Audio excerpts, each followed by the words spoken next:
Hello, and welcome to the final episode of the Apocalyptic Trilogy suite on the Storied Arcs podcast, and I'm your co-host, Mike. And I'm your co-host, Alex. And today we are tackling Eugenic, which I'm meant to pull this up, but I'm fairly certain this is true, the best-selling single issues of the Apocalyptic Trilogy. I think so. And that makes sense, too. Would basically have to be, just in terms of when it broke. Exactly, yeah, that's where I was getting, yeah. We talked, back in the zero about when these were released, right? Memetic was the end of 2014, Cognetic was the end of 2015, and then Eugenic comes out at the end of 2017. So there's a 2-year gap between effectively Volume 2 and Volume 3, even though they're not really connected as a trilogy. But in that time there, 2016 is an important year, at least I think in Tynion's careers, because that was the launch of DC Rebirth, and that was him. He had been on kind of the ascendancy at DC, writing backups and smaller stories. And then in 2016, he is the head writer on Detective Comics, and then throughout Rebirth, then he's co-writing Batwoman. He eventually writes Justice League Dark. And so he co-writes the preludes to Dark Knight's Metal with Scott Snyder, who he had worked with. He did backup stories in Snyder's New 52 Batman run. So he is writing a lot more. His profile is being raised at DC, which then raises his profile elsewhere. People are finding his work. And so it makes sense that Eugenic, when it comes out in 2017, after a year and a half, almost 2 years of his name being more well known, it makes sense that this would be the one that you could push out and promote a little more, because people know the name now. There's something they can latch on to. Yeah. And I think if you went in cold, I'm trying to imagine if you went in cold to Eugenic, not having read Memetic, Cognetic, what would you think of it? Oh, I think you would just think that it's a weird, twisted kind of shot, graphic horror story. Yeah, no, right. Without question. Yeah, no. Which I think kind of ties back into a little bit what I was getting at last week about how the way that we're reading them and the way that I don't want to say they're intended to be read, but the idea of this being a spiritual trilogy, going from Memetic to Cognetic, there is a thematic similarity there, right? There are elements in those stories that are very similar in terms of their construction, their ideas, the way that they're presented, some of the maybe the thoughts and ideas about the end of the world or the end of humanity. You can see how those two are very much connected. Then we get to this last part of the trilogy. We get to Eugenic, and it's a pretty hard left turn in terms of the way that humanity meets its end. And again, that's only in comparison with the other two stories, again, in this loosely connected trilogy, if it's connected at all. So it seems like an outlier when compared with the other two, but just on its own, on a standalone, it just seems like a pretty messed up kind of, it's just kind of a messed up horror story, that you can enjoy on its own. Yeah, and this one, you don't have a single character through 3 issues that you're following. Well, that's the other thing, which is a jarring change. Yeah, that the actual physical structure of the story is different. That each issue is basically a standalone time period. Actually, I have on my notes. So if we count issue 1 as like day 0, that's when everything starts. Right. Issue 2 is 224 years in advance, and issue 3 is 449 years in advance from issue 1. So we're talking about literal centuries in between these stories. And so, we're just getting this drop in to see, here's the genesis of the world. Here is like we have to play catch up to the world 200 some odd years later. And then we see that moment, we see the events taking place there. And in the third issue, we're 200 some years after issue 2. And now we got to play catch up from where the world was at the end of issue 2 to where we are in 3. So the inherent structure of the storytelling is completely different than the first 2. So and I think the only character that you can see in each is Dr. Cyrus Crane's statue. You know, Yes. his face appears technically in each issue. Yes, even though he dies at the end of the first issue. Yeah. He is there's history there, and so even in issue 3 there, you know, when we're in that the history of like the museum, right? Going through the timeline. One of the stops in that timeline is called like Rex Rebellion, right? Which is like the history version summary of what we saw in issue 2. You know, so it's referencing back as in, because that is now at this point 200 some odd years in the past. You know, so that's, I don't want to say ancient history to these people, but it's long enough. It's long enough away that there's no one around who remembers it probably when it happened. So yeah, it's just the structure being different. It is only jarring, I think, when you read all the stories back to back to back. You know, and but I think what you said to start with, the idea of if you had come in cold and just read this as is, I think it's, I don't want to say more enjoyable that way, but it probably should. These books really probably should be read in a vacuum and then maybe discussed as a collective versus being read as part of a collective. You know what I'm saying? Right. Yeah. I think what I was trying to do, I was trying to make too much of a thematic trilogy out of it in my head. Yes. Because I knew there was some connection, even if it's just the creative team. Yeah. I knew there was some connection, and my brain just can't help trying to like mine it then and filter it. And I did the same thing when I rob first read myself of these. enjoyment. So I reread it, just saying like, okay, forget about mimetic and cognitic, just read this. And I did enjoy it more that way. And I enjoyed the book overall. I will say, I don't like pitting things against each other. I think it's probably my least favorite of the 3. And it's not the worst, but here's what I think is interesting. And this says a lot about society as readers. If he had written this book in 2021 or 2020, he would have been considered a monster. He would have been considered, an anti-vaxxer. He would have been fueling conspiracy theories about what vaccines do. It makes him somewhat prescient to say, here's the thing, global catastrophe where we're desperately scrambling for a vaccine, and whoever makes the vaccine's a hero, but there's a faction against it.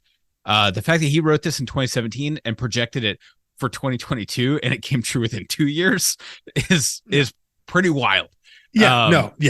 So he actually has, I think when you're squinting to look that far ahead into the future, it's easy to go off by a year or two. We'll still give him credit as a prophet. But that's the idea of like you think of an idea that is so ridiculous that you think is like the wildest science fiction idea possible, and then you realize, oh wait, no, this is how people actually are. I don't think he's trying to predict. I don't think he was writing this with the intent of this is what it's going to be. This is how people are going to react. I don't think it's aspirational or desirable. He's just trying to think of what would be the wildest thing. Oh, sure. Yeah. I'm just saying with what's in the culture. Oh, yeah. If this had come out in 2021, people would have misinterpreted it. Yes. Well, and it definitely, 100%, even though I didn't read this in 2017 or 2018, I feel very confident in saying that it reads different now than it does. Oh, yeah. And really, it's the first issue though. It's that opening issue where we find out that Crane has intentionally contaminated. Is that the right word? The vaccine or whatever. He's manipulated it. He's manipulated. That's the word. Yeah. Because he would not consider it a contamination. That's why I was hesitating there. So but he did stereotypically manipulate it intentionally to create these. These are not side effects like it's not a bug, it's a feature, right? It's that kind of thing. Right. But yeah, reading that now, it has to read differently in the world we're in now, and as we're recording this 2023, versus if you read this in that first issue came out, I believe October October 2017, I think. So yeah, there is no question. It's impossible to read this now, that first issue now, and not just have just like horrible flashbacks, and not even flashbacks to like 2020, like potentially flashbacks to something you read in the news yesterday. Right. Like it's just, the real world has crept in to the meta narrative of what this book is not even about. It's not even about that. That's not even the point of the book. No, and in fact, it's so easy to make that connection that it's pitiful. Yeah. It's like you're being so lazy interpretively if you're just connecting this to COVID. Yeah. Instead of the hypothetical, like, here's how the world could end. Yeah. And the world could end.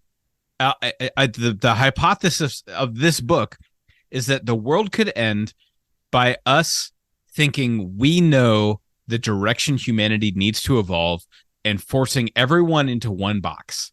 Yes. That's the actual plot. Yes. The mechanism of the plot. The reductive view is vaccines in the this world. Vaccine. Yes. And that's how he manipulated it. Yeah. But that's the machination. The idea that will kill humanity is trying to force everyone into sameness, which is similar now to mimetic cognitic. That was all kind of everyone merging into one consciousness, one physical form. This is saying we're all one personality template. Absolutely. And I think the comparison here for the vaccine being the delivery mechanism, I think is comparable in cognitic and mimetic to the aliens. Yes. Right. We find out at the end of mimetic that there is some alien voice here that descends down, right? At the very, very end, like last shot, there's an alien ship or whatever comes down. It's not important as to why they're aliens. So that was the genesis of it. Same thing with cognitic, that this alien brain or whatever fell down in the Stone Age and gave these people these cognitive abilities to mind control people. It's just that you don't read cognitic and think aliens are going to end the world. It's not about aliens. It's just that's how we get to that. Just kicks off the story. That's the delivery mechanism.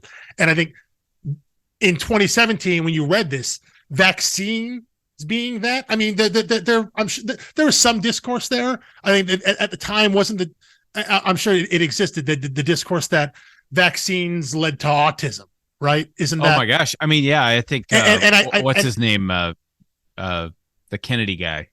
Yeah, who's now a candidate. RFK Jr. RFK Jr. Yeah. He's been doing the anti-vax stuff, he's been a figurehead of it. I don't know. I'm not a political junkie, so I've heard his name associated with anti-vax. I don't know if they've taken him up as a champion or if he's actually mouthed off about stuff.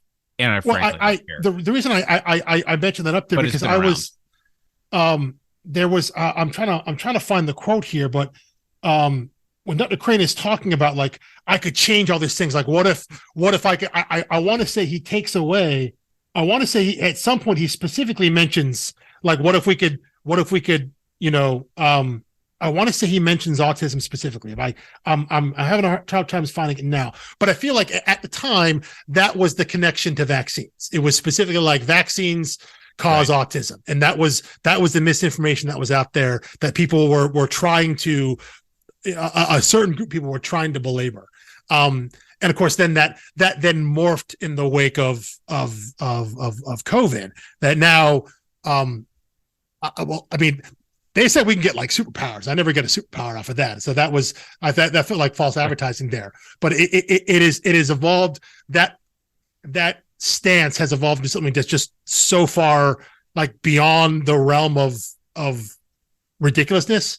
That it colors reading this now, but you're right. It's not about. That's just how it could have been anything, Right. It could have been any way he chose to say, I'm going to get rid of race. I'm going to get. I mean, it's basically. I was going to say it's John Lennon's Imagine, but really dark, right? Yes. Yeah.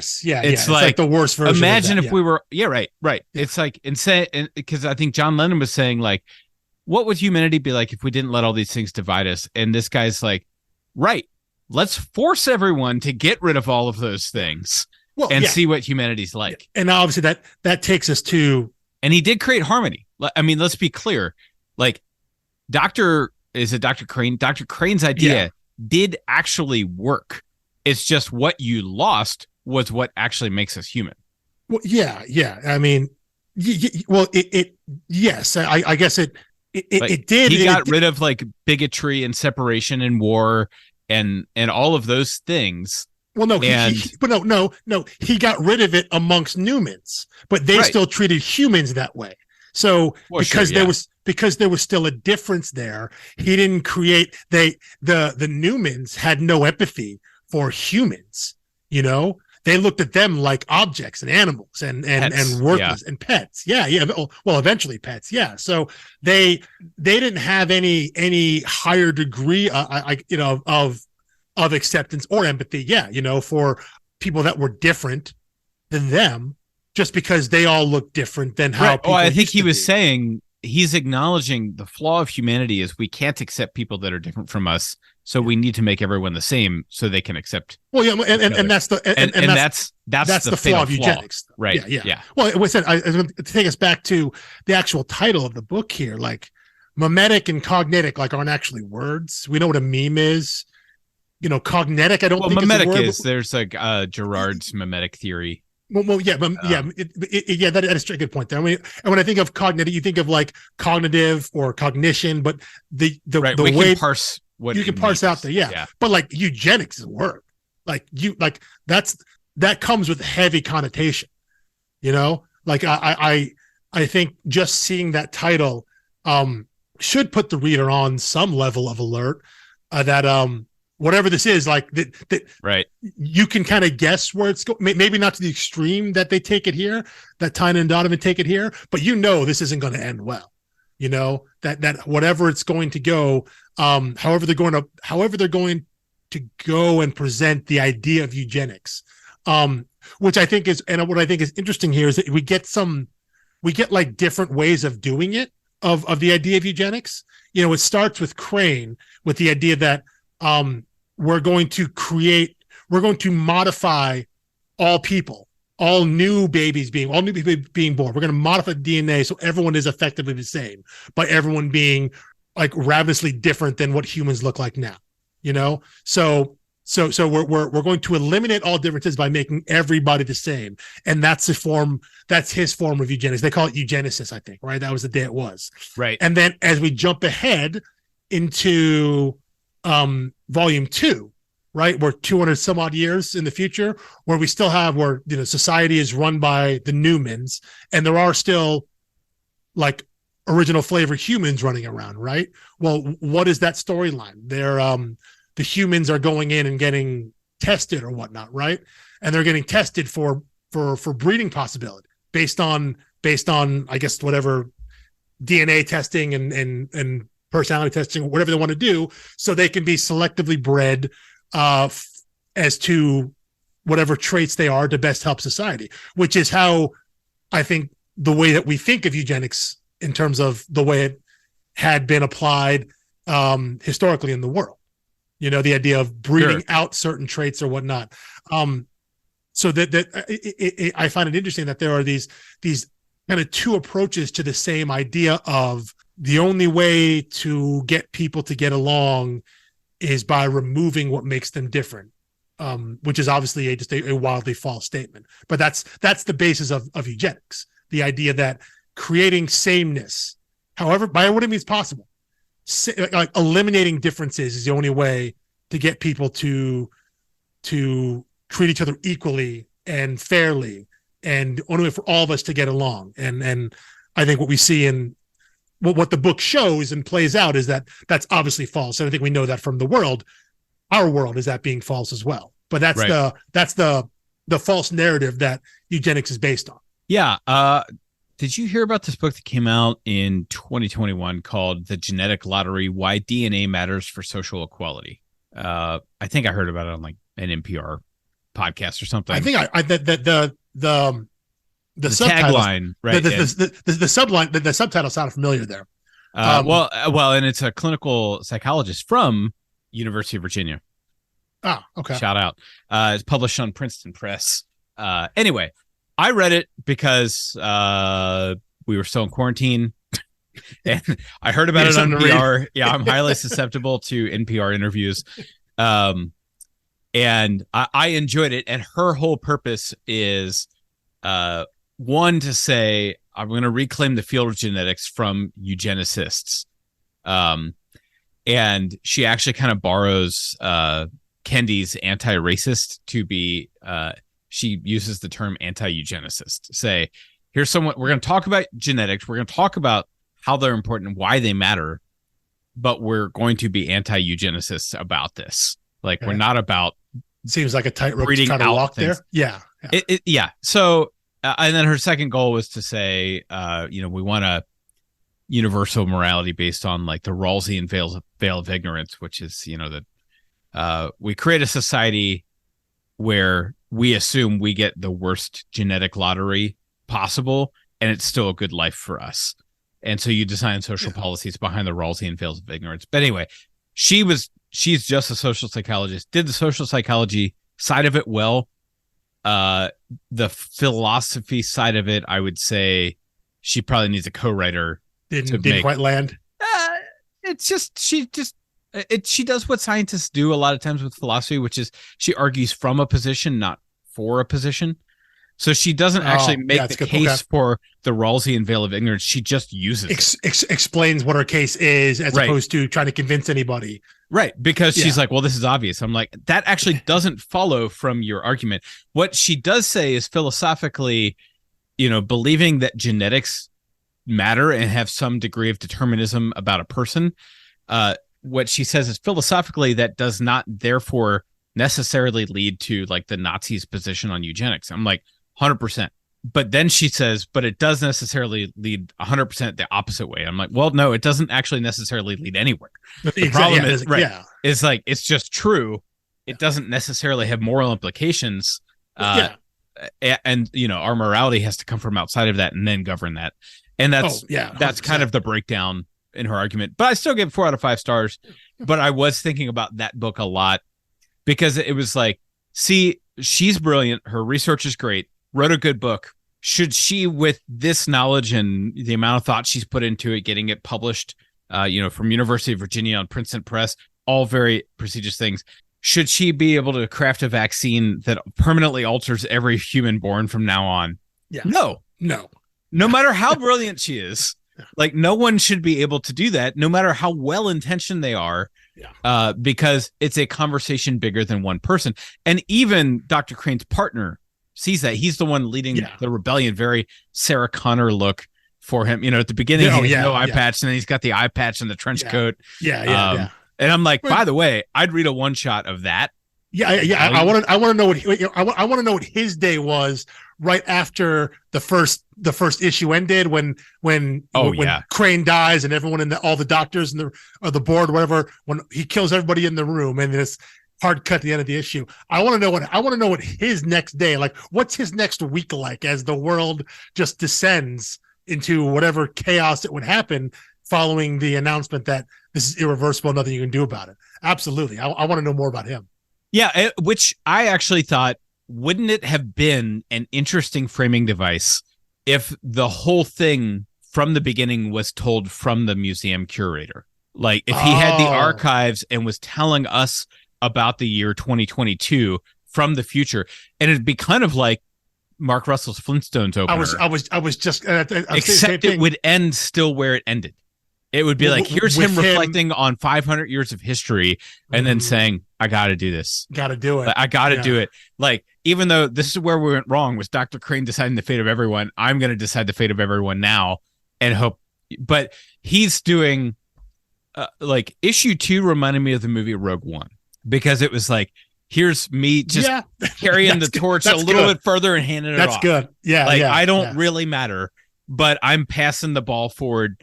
And just getting it in the hand of the next person. This is a suicide mission. I know it is, but I have to do it.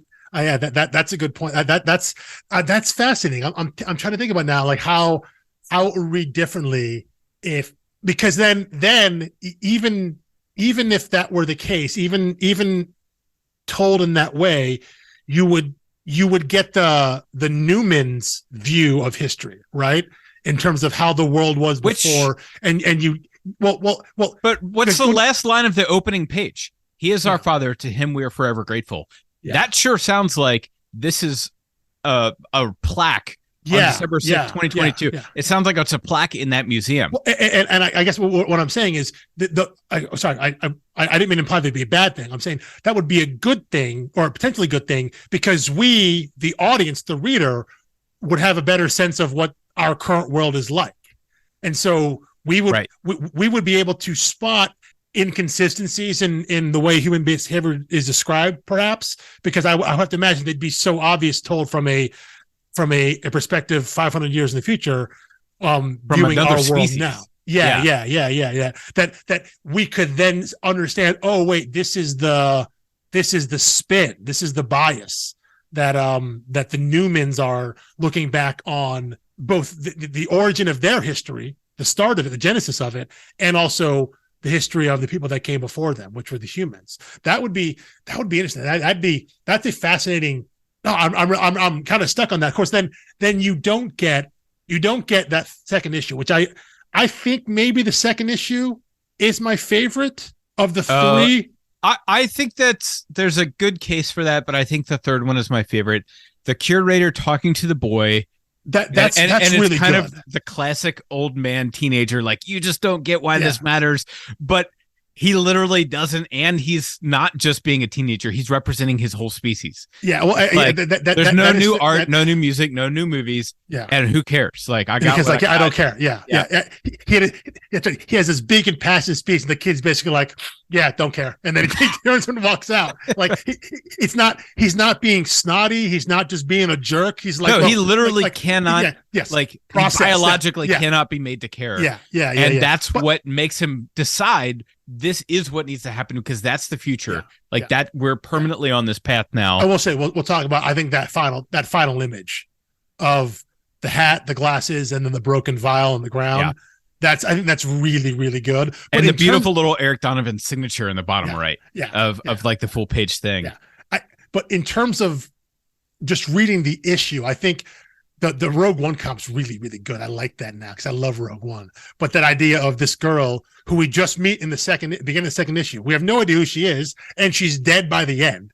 Although I guess theoretically everyone is dead by the end of that issue. But I think that is certainly by the start of the third. Yeah, exactly. All those people are dead. But I like how that's paced. There is it's a weird kind of the first two issues. First and third issues, they're very talky. Like it's the first issue is basically Crane giving a big speech. It's not just talky, it's just speechifying. And then the third issue is our damn curator giving a big talk about why this matters. The second issue is kind of like an action issue, like it's an espionage thing. We don't really know what's going on. She's exposing the corruption, and I think what I like about it in retrospect too is like she's exposing the corruption. She's the truth is being broadcast out to the world, and she makes the noble sacrifice at the end. She dies. It's going to change everything. Issue ends. Pick up issue 3. 200 some odd years later, and no, you didn't do anything. In fact, you made it worse for humans.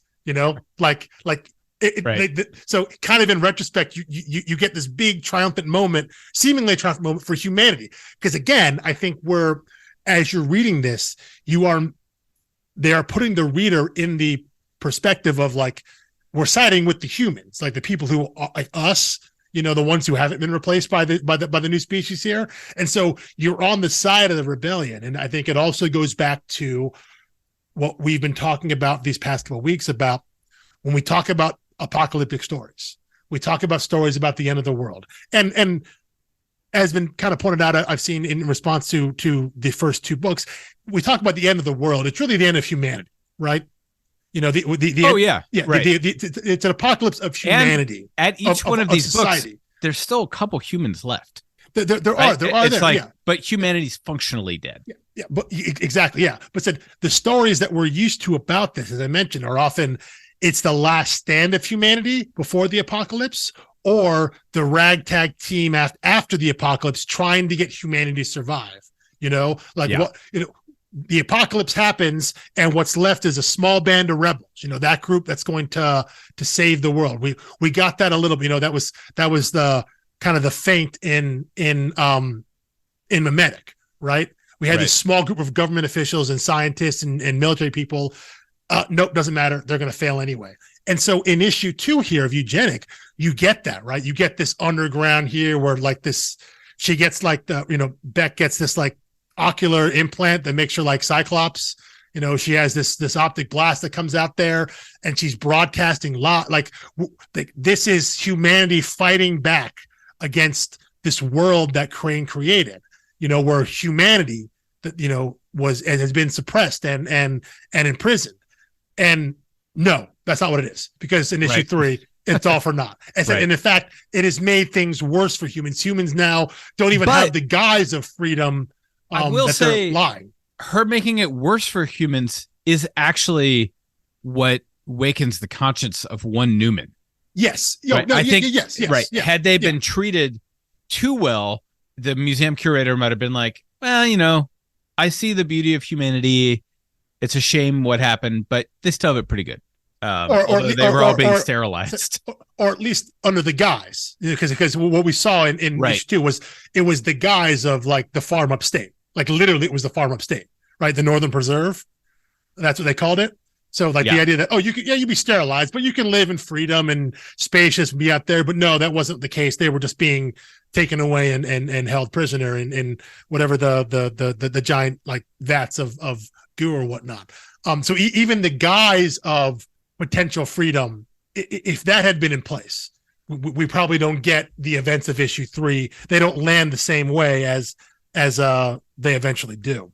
But no, I think for me, I think that's why issue 2, why I enjoy it, because there is something different going on there in terms of its setup and its presentation, that it feels like a bit of a one-off, kind of in that was like the setup for the kind of story you're almost expecting to get, and then because it doesn't amount to that in issue 3, like the rug gets pulled out from under you. I think for me, I like that, like, kind of retroactively. It kind of enhances issue 2 in my mind. Yeah, and I think issue 1 was so expository. There's no way that's the best issue.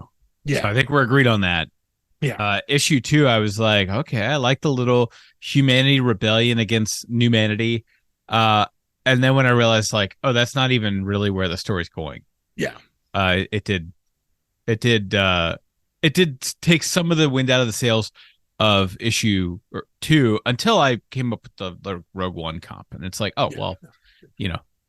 just because something ends doesn't mean it's bad, and it may have been a disappointing ending. Well, I think you're right though too. It's the idea of this part of the idea of what we talk about in these stories of what does it mean to be human. The idea of that there's that resilience, the idea of some of the things that we lionize, both in actual culture and in pop culture, the idea of resilience and determination, never giving up, never quitting, never accepting your fate, I guess, the idea of going down swinging, always fighting to the end. And I think that's what our curator, I think his name is Clayton, talks. I think that sort of thing moves him, that there was always a drive to create, to advance, to do things. And that's what humanity was based on. That's what made humans humans.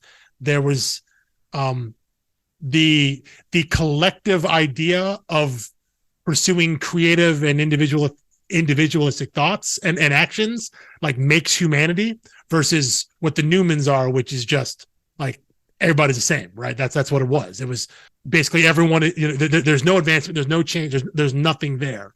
And so seeing that, him being able to see that and be surrounded by that, and of what humanity was and what they had created and what they fought for and stood for, is what prompts him to do what he does at the end. Yeah. So if you take all 3 villains from all 3 books and say, what is their common critique of humanity? It's that, like, the problem is individualism. Yes. And I think it's interesting that Tynion has said in 3 different ways, the problem is individualism. And the real problem of the problem is that the solution is also individual, right? Yes. Like, the problem is that's what makes us human. Yeah. And the problems humans have is also from the thing that makes us human. So there's only so much fixing it you can do before we're not us anymore. Yeah. Yeah. And I think that's the tension that all three books wrestle with. Well, yeah, I think it's the idea. The way I read it was the idea that that the only way things get fixed is like society can't fix everything. That like it comes down to the person. Like you need to change the way that you view and see the world, the way you view, the way that you see yourself in the world, and the way that I think you see everyone else in the so yeah, that comes down to the idea of the individual versus seeing things as a collective, as a group, as a society as a whole. By right. So I think what a form of tribalism the interesting thing is yeah. that like every villain here has a point, and so does his protagonist, and they're kind of the same point. It's just like it's the approach though, right? It's right. that is that all of them have the idea of it's you know, we're forming through, you know, the individual versus collectivism versus, you know, there's how do we do it? How do we approach these problems? The first one is kind of through technology, right? Through the spread of a meme. The second one, I guess it's just through kind of the hive mind communication there, right? Something psychological or psychic, I guess. And in the third one here in eugenic, it's literally through science, right? Right. That's how we're approaching these two, this issue of the individual versus the collective. With I think in the end, all having very similar conclusions that the problem we have is everyone being on their own and thinking on their own, but these three ways are not how to solve them. You know, this is not how we're going to get to the solution. By the way, as a former St. Louisan, which by the way is what they call themselves, I've gone into it in great depth. St. Louis with just an AN on the end, not St. Louisian or anything like that. Mm-hmm. Just they call them. I was like, well, what do I call myself now that I live here? They're like a St. Louisan. I'm like, well, that would be like if someone from Boston was a Bostonan. It's just really dumb sound. Anyway, that's very weird. I did notice that Gonring Coal is based in St. Louis, which I thought, oh, that's kind of a weird shout out. And then it's like, nope, it's not. That's. Do you know what else is genetic engineering based in St. Louis? Monsanto. And go Google the Monsanto headquarters. It looks a lot like Gonring Coal. And does it really? Yeah. And there were all kinds of picketed protests all the time at Monsanto when I lived in St. Louis. Monsanto even was the corporate sponsor of the Missouri Botanical Garden, which I lived next door to. And it's a beautiful garden, really great spot to visit. You know, we went in there, walked around, but it was always the Monsanto Botanical Garden. And they were anti-Monsanto, like people protesting genetically modified seeds, protesting at the Botanical Garden. And it was like, guys, this is a place that doesn't use Monsanto products. It's just their, sorry, some people don't like us garden. But you know, it struck me as funny because I had to think for just a beat about why. I was like, St. Louis is such a random choice, but it has to be Monsanto. And that feels, there are like two often objected to companies based out of St. Louis, and one is Monsanto and the other is Nestle, which some people don't like Nestle. And I guess you could say the third one is Budweiser. That people are upset about for a totally different set of reasons. Oh yeah. A whole different crowd. He's upset about a different group of people. Yeah. We're the literal other side of the spectrum there. So anyway, I don't. I'm not offering a commentary on Monsanto in any way. I'm just wondering if I've connected what is a clear reference to Monsanto. That doesn't feel like that. That's I don't know that it feels too connected to not be connected. Yeah, right. But not enough to be sued. Yeah. Had they called it Monsanto or something, too on the nose. Whereas here, I know a lot of educated people who certainly would not know where Monsanto was headquartered. I wouldn't have known, but yeah, I mean, I didn't know before I lived in St. Louis. I knew what Monsanto was. Yeah. But I couldn't have told you. I couldn't have told you where it was headquartered. And you give me half dozen guesses. I don't know. You wouldn't have known St. Louis. St. Louis, exactly. Yeah. I don't think I would have done that. Right. No. Yeah. It's got to be some crazy tax incentive they got, because it does not seem like, oh yeah, we want our best genetic scientists to go to St. Louis. Well, just maybe the idea of putting it right in the middle of the country. I don't know. Oh yeah, no, and it's cheap real estate for sure. Yeah, different than, but I mean that feels like that obviously feels like a, hard West Coast thing, right? Oh yeah, somewhere, Northern California, something like that. That Silicon Valley. Yeah, you're just outside there. That's what it feels like. So no, there's absolutely no way I would have guessed St. Louis. I probably would have guessed 3 other cities twice before I guessed St. Louis. Yeah, which I have to say, I've never seen Matt Kint comment on Monsanto or anything like that in any of his works. Yeah. He typically doesn't get like social commentary political. No, not I mean, like Grass King's a little bit like societal critiques, but not corporations and like short-term politics, which some writers, that's their hobby horse. One thing you will see is a lot of Tynion's books either take place or start, like including Eugenic here. They'll start in Wisconsin, which I do believe he is from Wisconsin. Okay. So like, I think there's always some level of character starting out there, like Something is Killing Children. The first arc is set in a town called Archer's Peak, Wisconsin. So yeah, I like that. That's why we need more artists from Cincinnati who will kickstart things here. And I'm hoping, I've planted a seed, much like Monsanto. I've planted a heavily modified seed in the mind of Michael Cho. When we were talking to him at the Cincinnati Comic-Con this year, I was talking about the prints that he had for sale. I said, man, you're coming to Cincinnati, you got to do a Hall of Justice print. And he said, why? I was like, because it's based on our Union Terminal. And he like Googled it and said like, this is a family-friendly podcast. I can't quote him exactly, but he was very excited about the idea of going to visit it and then perhaps coming back in a year or two, and maybe we'll see a Hall of Justice print. Well, I mean, that would be, if I were running the con, there's everyone always the heads up, right? Well, no, they did make a WKR, make the Hulk wear a WKRP shirt. I was going to say there's always an official poster for the con, and they always get an artist to do that. Right. I mean, Michael Cho's the exact kind of guy that you would want to have do something like that, and him doing his style this year. Yeah, his doing some style of Union Terminal would be fantastic. So no, I mean, but it is always cool when I think when creators have those shout outs to either where they're from or things like that.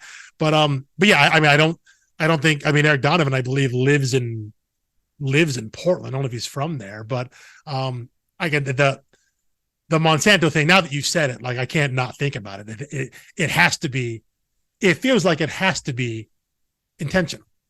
Right. Well, and the interesting thing here is, like, I think if someone got upset about it, they could absolve themselves by saying like, well, Goner Cole is not the villain here. Yeah. They thought they were saving the world. Yeah. And if you talk to people who work at Monsanto, they really do believe that what they're doing will save the world. They feed more people. Yeah. They're saving humanity. I mean, they really, it's not a line. Like, oh no, there's full sincerity. Yes. Oh, I know. I believe that they believe that 100%. And I think, so I think they couldn't possibly, and I don't even think that Dr. Krim is a Goner Cole employee. I think he was developed this and they put it into production. Yeah, he was just the guy that figured it out. That then, because he was the first and like the only one, it was like, okay, then here's how to mass produce it all. And it was it wasn't in the story. It wasn't the modifications weren't of their doing. They didn't know what Crane was doing. Oh yeah, they were so mad about it, and they were going to shut down the vaccine. Yes. So anyway, I think it's not a bad look for a Goner Cole, other than no, ones that were the distributors. No. But yeah, it so now that you've said that, that feels too coincidental to be coincidental. Yeah, right, Yeah. right. Yeah, it can't be that coincidental or serendipitous. It's not. I mean, it could. It could. I'll leave that possibility open. But I mean, I think we have to have Eryk on the podcast and ask him. Yeah, you get one of them on there and ask if did they just Google like genetic science United States and see what popped up, yeah. And maybe they hit up. I don't know. But yeah, I don't know. It all depends where they went to college, if they had friends from St. Louis that were like ranting about Monsanto all the time. I think that's how a seed gets planted, or maybe we're on the con circuit and stop in St. Louis. Although I don't think St. Louis has a big con. They do. I mean, I know Kansas City has a bigger con typically in terms of like what's nearby-ish. So, right. But they're and they have a 110-mile-an-hour train that will take them to C2E2. Yeah. So, some reasonable options for St. Louis comic readers. Anyway, so Eugenic, I'm actually, I knew this would happen. The more that I'm talking about it, the more I'm enjoying it. Mm-hmm. Which I think the most dramatic version of that on this podcast, even still, is the seeds. I think, sure, yeah. It was so much to chew on in that book that I read it and was feeling a little frustrated, disgruntled. I think I'd said like 3 stars or something. And by the time I finished, I was like, oh, I actually see how all these little vignettes are starting to form together. Mm-hmm. And by the end, I was like, I think I actually liked it more than I thought I did. Yeah. Yeah. Well, I don't think this one's tough for me because it's not that I disliked it as a story and as a reading experience. I just think when I look at it, and this is actually independent of even cognetic and mimetic, I think just the basis of the story, the idea that the idea of eugenics in any form is not one that I'm like super into or want to read about, even though it's not presented in a positive light here. Just the idea of removing difference as a way to quote unquote fix society, right. And then I think also, and then when compared to the ideas of mimetic and cognetic, like still of the 3, mimetic is the premise that I like the most. The idea of a meme, viral spread through technology, an idea. I think I've actually come full circle and would say mimetic is my favorite of the trilogy. Well, I think it is my favorite, but I think as we talk about though, I think it's the worst quote unquote actual comic, like in terms of storytelling and construction, because it's early on. Like they get better as professionals. So I think Eugenic is still a very good book, and I appreciate that they took a big swing in terms of like each of these issues are effectively disconnected from each other. They're not mimetic and cognetic are just like you're following, day by day, literally. Here's the next events and we're following our story, and then boom, this is the end, the world's over. Here we're making these big jumps and we're just kind of parachuting in and seeing what the world looks like now, and then we come back again and see what the world looks like 200 some years later, and we have to fill in the gaps there. Of course, they show us what some of those gaps are, but you make a lot of inferences in terms of how things would have played out from the end of the previous book.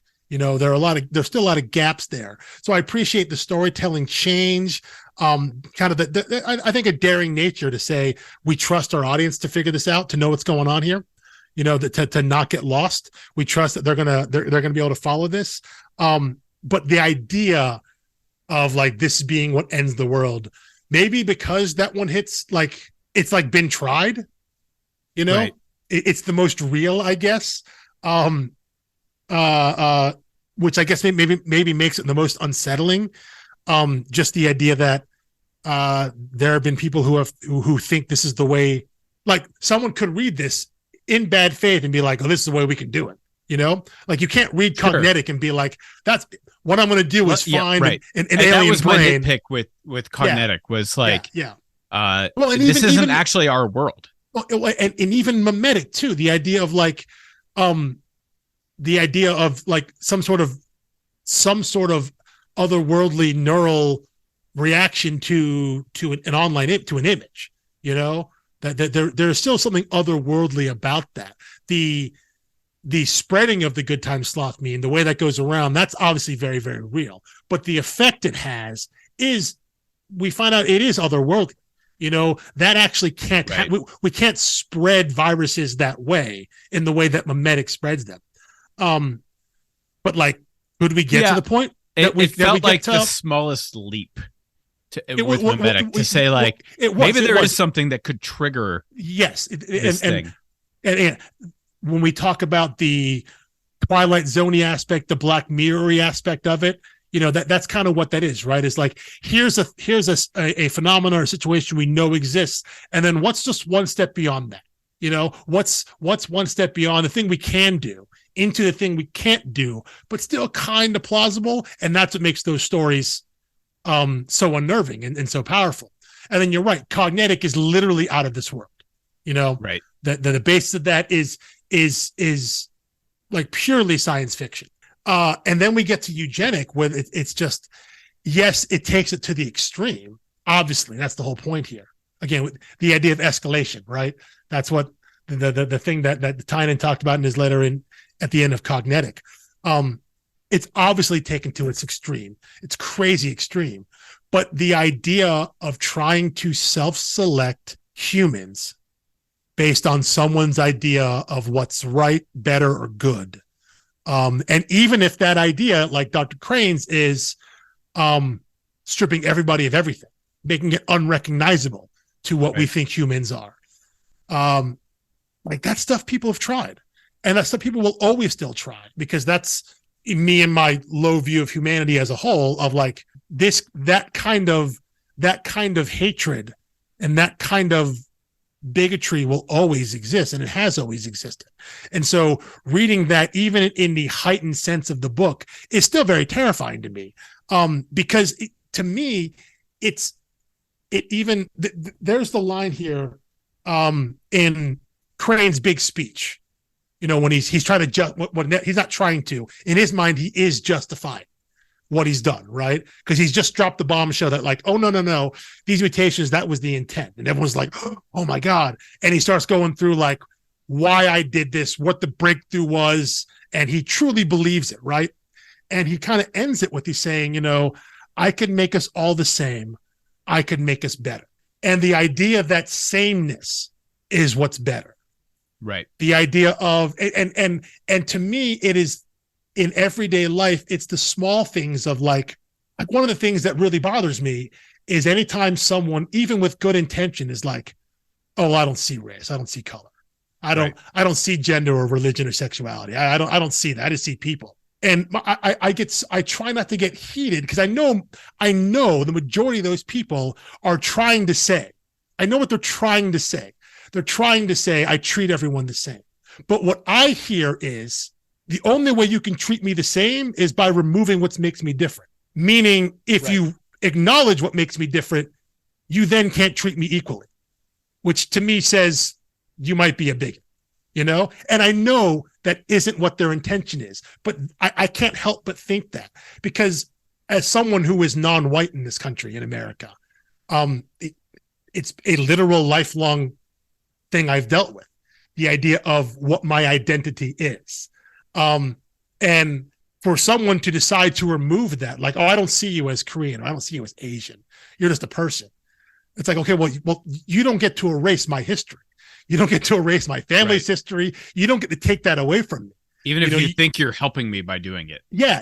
Right. You don't get to take away someone's blackness, or you don't get to take away them being Jewish or Muslim or whatever, just because it makes you uncomfortable, or even if it doesn't make you uncomfortable. Like, the whole idea of equality, I believe, is the idea of recognizing and acknowledging the differences, all the differences in everyone, and still being able to treat people the same with respect and equality.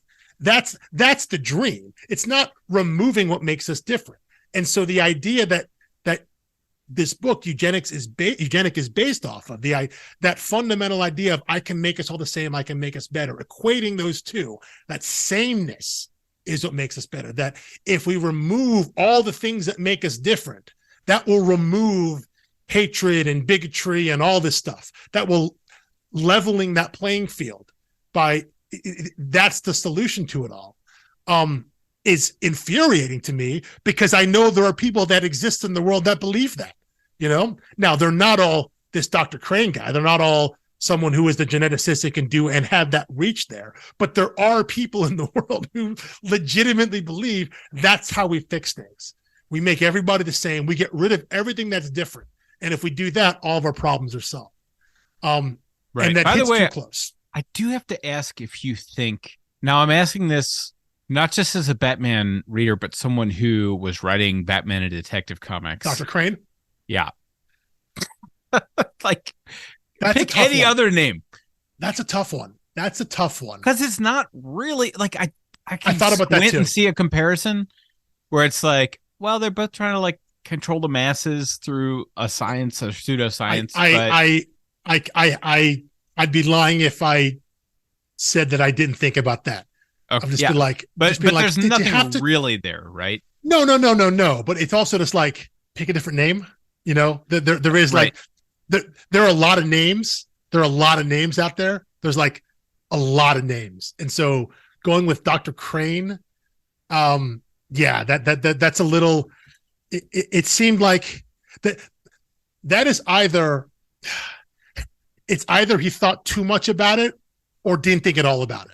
Right, yeah, and I like know he either overanalyzed that name and came to it, or put zero thought into it whatsoever. And then, right, when I think it may have been like, yes, overthought it, and then was like, well, it doesn't really have any connection. It's just a fun little Easter egg. The fact that I'm working on detective. It could be that. It could be that. By the way, Mississippi Delta virus, great band name. Great band name. That's good. MDV. Yeah. I would listen to their like EP and then like the next 3 albums, but I'd be like, oh, the first album was better. I mean, that's like blues rock, right? I mean, that's like swamp rock. Yeah, right. It'd have to be like, it'd have to have some of that like up like Robert Johnson, like, or like not Robert Johnson, but like a Mississippi Delta thing, but like a revival version of it that's like a rock. Sure. Yeah. Because like the virus part would be like, we took Mississippi Delta music and here's some, it's like, it's Muddy Waters but with electric guitars and drop tuning. And there's something too, I now that you're saying it out loud, the idea of using Delta, which obviously in this case refers to the Mississippi River, the Delta, right? But in your formulas at your work, change, right? Yes, exactly.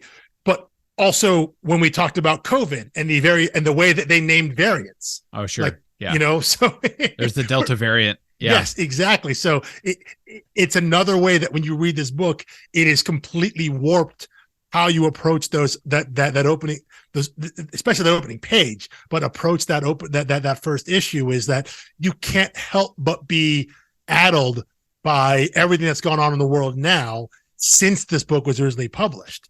That you would have had, like, that wouldn't have even, you wouldn't even batted an eye at had you read it in 2017, 2018 when it came out, But it's inescapable that even something as innocuous as seeing Delta in front of virus, knowing that has nothing to do with the way we think about it now in terms of that COVID variant, but it's just another way that it is eerily prescient without actually being prescient of anything.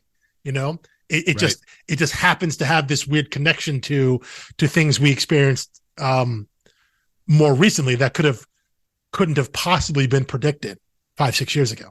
Yeah. That is basically all my thoughts on the book. If you've got more or concluding thoughts on the series, we used to be fairly diligent like a year ago about like ranking the volumes in a series, but it's not even fair because these aren't volume 1, 2, and 3. Yeah. This is, I think it's unfair. Again, I think the way I look at it, I have to separate the premise of the story from the actual execution of the comic. And I think, like, without question, Eugenic is just the best comic because they're clearly just better at this. Right. They're better professional comic book makers than they were when they made Memetic. But the basic fundamental story, the story seed of mimetic is still my favorite, because to me that is the most like the Black Mirror, Twilight Zone. Again, that idea of here's our world, but just we're taking it one step beyond what could actually happen, and that's what makes it scary. Versus cognitic, again, which is the complete otherworldly, or eugenic, which actually feels way too real to me. You know, right. Mimetic is just enough removed where you think, wow, what if that could happen? You know, versus cognitic, which that's never going to happen, or eugenic, which is that actually has happened in some cases, you know? So that's why I like mimetic as a story the best. But in terms of, just actual as a comic, I think eugenic is by far the best. It's just, you can tell these guys know what they're doing now. You know, I don't think that the kind of story pacing and the way the story is doled out in eugenic, those giant jumps, the big gaps in each issue, I don't think they could have done that in mimetic. I don't think Tynion as a writer was comfortable enough to tackle something like that. Yeah, I think that's fair. And have it be coherent the way it is in eugenic, you know, because mimetic moves through literally 3 days in a row. And that story, like continuity wise, I think is more convoluted and more muddied than reading eugenic, which literally jumps centuries in between books, you know? Yeah. I just think they're better told stories. In terms of, even if I don't like the story as much as what's being told in mimetic, I just think it's just professionally better constructed. Yeah, it's very hard to disagree with that. I think the art is consistently great. So let's get that out of the way. Yes. Yeah. And we did have 3 different colorists, so I think it's worth noting that. And I would rank the colors cognitic, mimetic, eugenic. Colors are fine in this book, but there's just was less to work with. I would agree. I would agree. I definitely think the colors in cognitic are a little more critical, and that's not just because of the lettering and then the fact that they literally call themselves by color, like red, blue, yellow, and like that. I do think those colors pop the most. I think I would agree with that. Between mimetic and eugenic, I'm not quite certain there. I haven't really thought about that, but I do agree that cognitic, I think, had the best looking colors. I think eugenic had like very kind of flat colors that could have been done in other eras, whereas mimetic also did that, but had some nightscapes and things like that. I'm just thinking of the last page of issue 2 of mimetic, which is maybe too much of a callback for people, but where he's jumping off the building and you get the full page, the dark background with the bright billboards and his body still. There's also some light on it. There's also something, I think, because eugenic is set in 3 distinctly different time periods, and 2 of those are radically in the future in a world that doesn't exist, you know? Right. And so there does feel like there's a bit of an artificiality to it, because like, oh, it's the future, you know, like whatever we think the future is going to be. Even in that world of Newman's, there is still, it does have kind of a retro future feel to it, like you're watching an episode of the Jetsons. You know, this is what we think the future was going to look like. Right. You know, always like big open courtyard spaces, and you know, all the buildings are round for some reason. You know, there are a lot of elements that we think about when we think about the future, capital T, capital F. So I think because of that, it feels a little less grounded. Again, versus I think I know. I mean, I can picture that page in mimetic there, which is just like that. This looks like a city at night. You know, right. Like there is a grounded realness to that, because that is our world, even though it's a world that's completely gone to hell because of this picture of a sloth. That is still, it's grounded in our world. It is our world. It's happening in our world. Versus eugenic, because it's set in a future that isn't even the future of our world. It's a future of a different species world. You can get away with a lot more, and it's a little more. I think that maybe that's why I didn't connect as much with the coloring, with the environments, all of that on the page, because I don't recognize that world. And maybe you're not supposed to recognize it, right? It's supposed to be the future. It's supposed to be this completely foreign and alien future. Right. It's like, so they're not going to build the same type of cities we build, because our cities are like, in theory, I would assume all of their places look identical, right? It's probably very anodyne. Yeah. That there isn't interesting or incredible architecture or whatnot, or different colors or things like that. The fact that our museum curator Clayton there, that he's wearing a baseball cap, a Yankees cap, it's a human thing there. No one else is doing that in terms of how they dress and how they look. So yeah, I think you're not meant to connect with that world.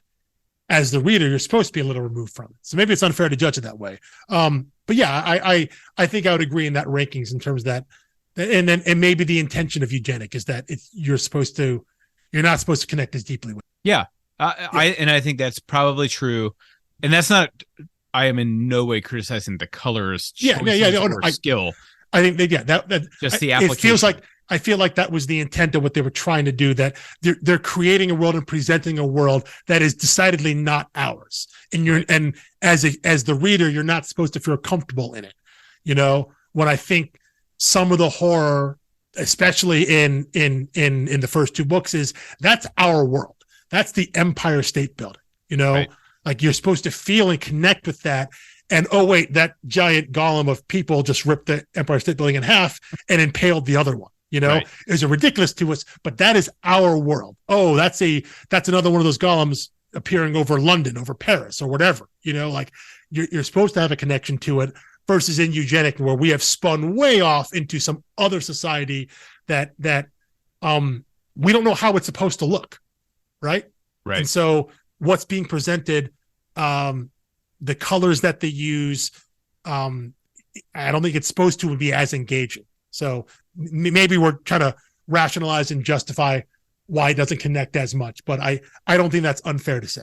Yeah, and again, I think outstanding teamwork on all three books. Yeah. And this was it would have been interesting though. It would have been interesting if they had gotten the same color. Cunif? Yeah, Cunif. Yeah. I think it's Cunif. Yeah. Yeah. It would have been interesting though if it had been literally the same team, the same colorist, and how that colorist would have approached each book differently.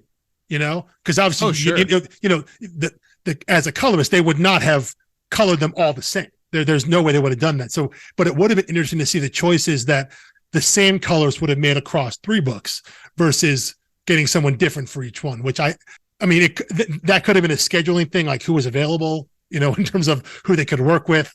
But also I feel like maybe that was intentional too. They wanted to work with different people to get a different perspective for each one of these books, for each one of these scenarios. So, but I would have liked to have seen what that would have looked like if the same colorist went all three. D has a coloring credit. Just shout out to previous podcasts. Coloring credit on Paper Girls for 16 issues. Now that's not instead of Matt Wilson. That's alongside Matt Wilson. I think there was some color assist there. Yeah. But that's, if you told me the coloring from Eugenics was similar to the coloring of Paper Girls, you take a beat because it's so different from Cliff Chang's art. But then you're like, oh yeah, no, the coloring, I can see that. Also some Wictive crossover. He's actually a pretty busy colorist. Yeah, I mean, most colorists are. They can do quite a bit, especially nowadays with everything, a lot of things being digital or whatnot. There are a handful of colorists that you'll see on most of the major books, and they're all pretty incredible. Because I have to imagine if you're not very good at your job, you don't get a lot of work, and so you got to be pretty good in order to stay in the business. And so there are a handful of colorists that whose names that I know, and when I see them on a book, it's like, oh yes, and especially when they're working with the same artist over and over again.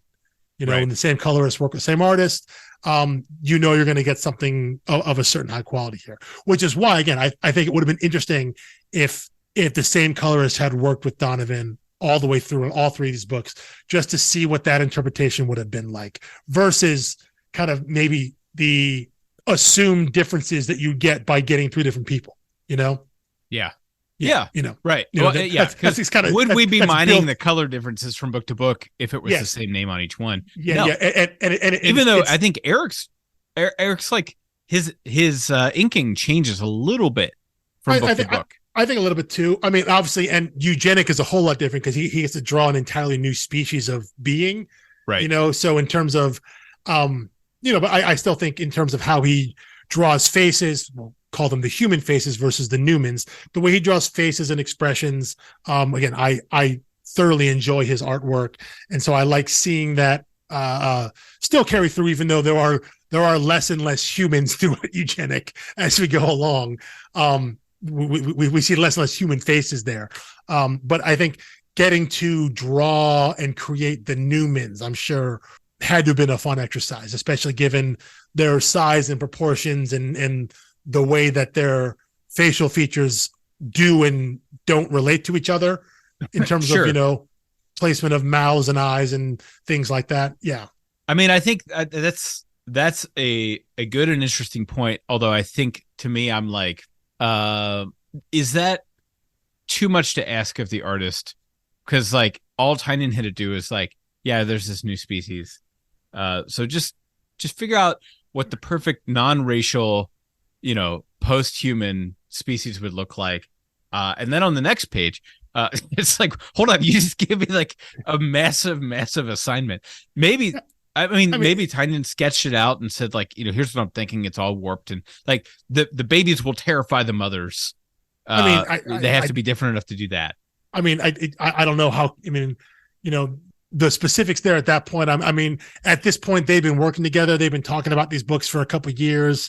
I'm sure they had some idea of what they wanted to do collectively, and I'm sure the whole point of it was to be so far beyond what we think of as a human face and a human body right. proportions, so as to be not like intentionally be absurd, but again, the idea of just being so far beyond what is recognizable, that it couldn't be relatable to anything else that we've seen or could think of. Take it so far to the extreme as to kind of be safe at that point. It can't be compared to anything else because we've gone like completely beyond what is ridiculous. So yeah, I'm sure it was collaborative. They went and talked about it and something that, that, or maybe it was something that, Donovan just wanted to draw, had an idea for something that was weird and kind of out there. And yeah, he, gets to put that on page. Yeah. Always a possibility. But yeah, if you have that vision of humanity floating around in your head, you might need help. Well, but also, I mean, it's not that picture of humanity. That's the picture of like, effectively that essentially it's the worst version of humanity. Right. What we know. Yeah, sure. What Crane created is actually the worst version of humanity. The idea of everything being same, but sameness through what we might think of as grotesqueness. Yeah. But it's all the same. That is the worst version of humanity, even though that's not Crane's point of view. That's not the character's point of view, but the way it's shown and presented is that this is how things go poorly. This is how things go wrong. This is the worst way to get to where we think we want to go. So maybe it's not so bad. By the way, your phrasing there is something I'm going to borrow on Twitter later. Like, you are the worst version of humanity. Oh yeah. I'm sure people are already saying that to each other. Well, yeah.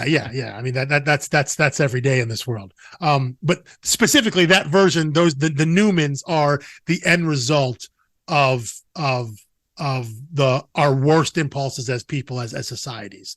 And that's what they ended up.